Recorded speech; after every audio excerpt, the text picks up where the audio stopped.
بسم اللہ الرحمن الرحیم اللہ رب محمد صلی اللہ علیہ وسلم نحن عباد محمد صلی اللہ علیہ وسلم لی خمسۃ اطفی بہا حر الوباء الحاطمہ المصطفیٰ والمرتضیٰ وبناہما والفاطمہ۔ گزشتہ تقریباً 2 سال سے یعنی گزشتہ سال اور یہ سال اہل سنت میں موجود بعض لوگوں نے ایک لا یعنی سی بحث شروع کی ہوئی ہے کہ حضرت سیدنا عمر فاروق رضی اللہ تعالیٰ عنہ و ارضہ عنہ کا یوم شہادت یکم محرم الحرام نہیں تھا۔ پہلے تو میں یہ بات عرض کر دوں کہ اس بات کا کوئی نتیجہ نہیں ہے، کیونکہ نبی پاک علیہ الصلوۃ والسلام کا یوم میلاد اور آپ علیہ الصلوۃ والسلام کی میلاد کی جو محافل ہیں وہ سارا سال منائی جاتی ہیں۔ تو اب یہاں پر کوئی اٹھ کر یہ تو نہیں کہہ سکتا کہ جی آپ اس تاریخ کو یا اس مہینے کو یا سال کے اس دن میں آپ نبی پاک صلی اللہ تعالیٰ علیہ وبارک وسلم کا یوم میلاد کیوں منا رہے ہیں یا میلاد کی محفل کیوں منا رہے ہیں، حالانکہ نبی پاک علیہ الصلوۃ والسلام کی جو ولادت ہے وہ تو 12 ربیع الاول شریف کو ہوئی تھی، تو آپ اس تاریخ کو نہ منائیں۔ یوں ہی شہزادہ گلگوں کبا، امام عالی مقام، امام ہمام، امام ہمام حضرت سیدنا امام حسین رضی اللہ تعالیٰ عنہ و ارضہ عنہ کا جو یوم شہادت ہے وہ یکم محرم الحرام سے لوگ منانے لگ جاتے ہیں، اور 10 محرم الحرام تک، پھر چہلم تک، پھر جو عشاقان اہل بیت ہیں الحمدللہ اہل السنہ والجماعہ، وہ پورا سال امام عالی مقام اور آپ کے رفقا کی یاد میں کربلا معلیٰ کے معاملے میں محفل کا انعقاد کرتے ہیں، اس کی یاد تازہ کرتے ہیں۔ تو یہ کوئی قاعدہ کلیہ نہیں ہے، اہل سنت کے ہاں یہ قاعدہ نہیں ہے کہ جس دن جس کی ولادت ہو اسی دن خوشی کا اظہار کیا جائے، یا جس دن کسی کی شہادت ہو تو اسی دن اس شہادت کا ذکر کیا جائے۔ بہرحال پھر بھی میں یہاں پر سب سے پہلے حوالہ دینا چاہوں گا ابو الفداء عماد الدین ابن کثیر، جن کا سن وفات 747 ہجری ہے۔ وہ لکھتے ہیں کہ حضرت عمر فاروق رضی اللہ تعالیٰ عنہ و ارضہ عنہ، یہ البدایہ والنہایہ کی جلد نمبر 7 ہے اور اس کا صفحہ نمبر 138 ہے، کہتے ہیں جو ابو لؤلؤ فیروز نامی جو حضرت مغیرہ بن شعبہ کا جو غلام تھا، اس کی ملاقات حضرت عمر فاروق سے منگل والے دن ہوئی 23 ہجری کو، اور یہ 25 ذو الحج تھا تاریخ کے اعتبار سے۔ اس نے حضرت عمر فاروق رضی اللہ تعالیٰ عنہ و ارضہ عنہ کو ایک جملہ کہا کہ میں آپ کے لیے ایک ایسی چکی تیار کروں گا۔ حضرت عمر فاروق نے کہا تم سنا چکیاں بہت اچھی بناتے ہو، بہت اچھے کارپینٹر ہو،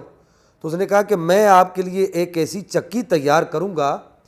کہ پوری دنیا شرق و غرب میں اس چکی کی تعریف کرے گی اور اس کو آپ کے معاملے میں یاد رکھے گی۔ یہ 25 ذو الحج کو حضرت سیدنا عمر فاروق کی اس سے ابو لؤلؤ فیروز سے ملاقات ہوتی ہے،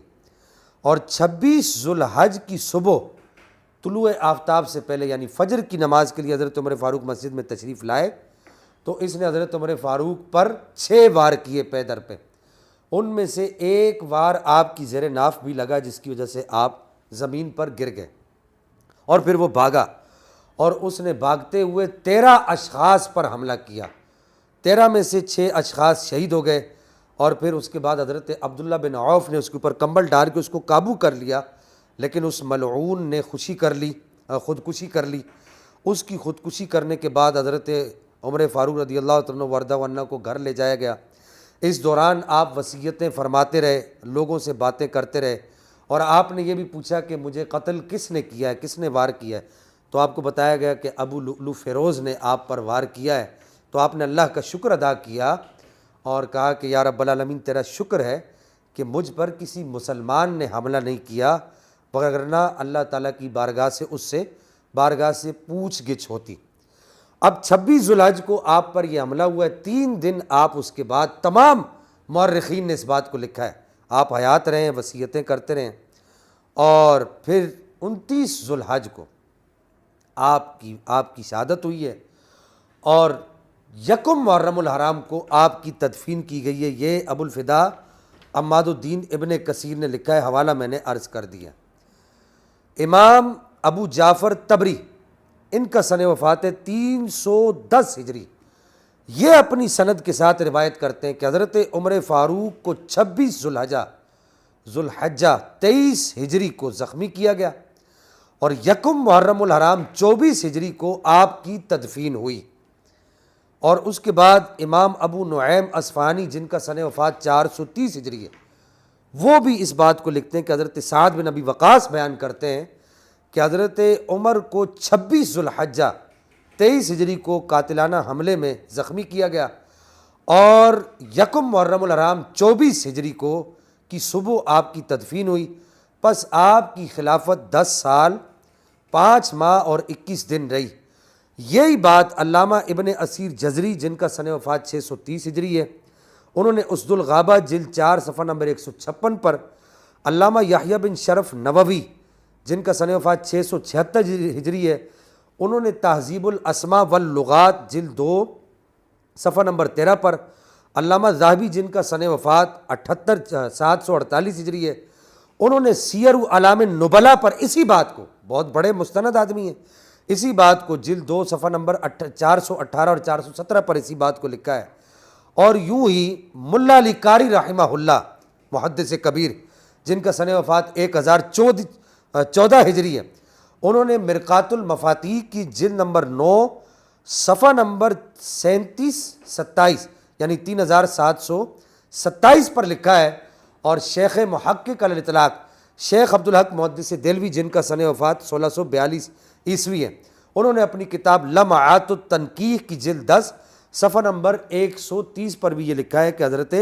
عمر فاروق رضی اللہ تعالیٰ عنہ وارضہ عنہ کا یوم شہادت یکم محرم الحرام ہے، آپ کو یکم محرم الحرام کو مدفون کیا گیا۔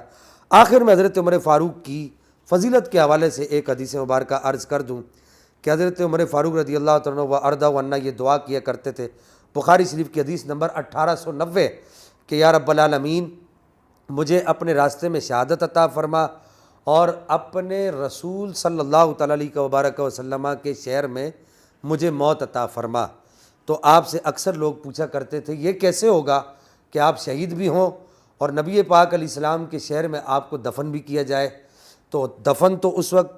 وقت کا مسلمانوں کا طریقہ یہ تھا جہاں جس کی شہادت ہوتی تھی یا وفات ہوتی تھی اس کو وہیں پر دفن کر دیتے تھے۔ تو حضرت عمر فاروق یہ کہا کرتے تھے اگر اللہ نے چاہا اللہ اپنا فضل فرمائے گا اور مجھے شہادت بھی ملے گی اور نبی پاک صلی اللہ تعالیٰ علیہ وبارک وسلم کے شہر میں مجھے مدفون بھی کیا جائے گا۔ اللہ تعالیٰ ہمیں سمجھ بوجھ کی توفیق عطا فرمائے۔ وآخر دعوایا ان الحمدللہ۔